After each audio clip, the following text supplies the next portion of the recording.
if you've got a situation where you need to create something like a clock face or a something where you've got a number of the object duplicated several times, like an array or something like that. Now this could be something as simple as a clock face, similar to what I'm creating here, or it could be creating a whole bunch of crates in a room, and each crate has been duplicated several times. But you know that you may have to make changes to the cubes later on, and you don't have to change all of them individually.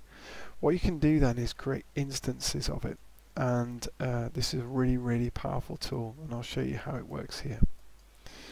What I've got here is a my one little sort of kind of rhombus shape thing here, and what I want to do is create sort of like little lines around in a clock shape, a clock face.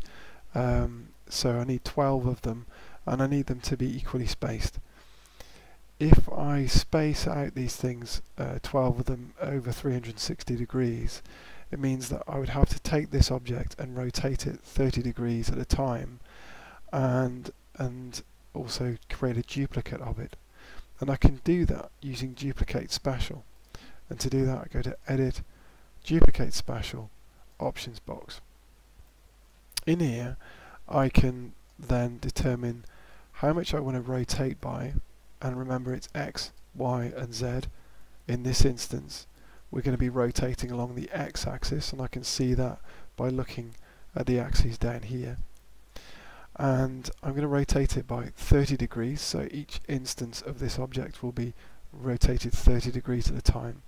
I'll show you what that looks like if I select this, and my pivot point is down here. Now I did that by moving it using the Insert tool. So if I press Insert, I can move the pivot point of the object around.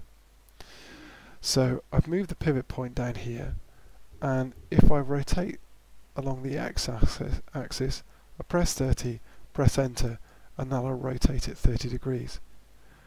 So if I duplicate that, and I'll show you how that looks rotated 30 degrees, that's what it'll look like. But I want to continue to do that, and this is quite a laborious thing to have to do by hand.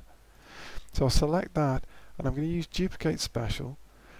I'm going to rotate along the X-axis by 30 degrees, and I'm going to create 11 copies.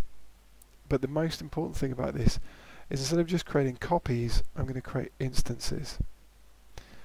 And what that'll allow me to do is edit one of the copies, and that'll then edit all the rest.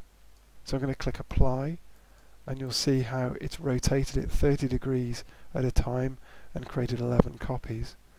And if I'm not happy with the way it looks, I can select the vertices and select any of the faces, and then you can see it's selecting all the faces on all of the other instances, and I'll be able to move it, and it will change all of the instances at the same time.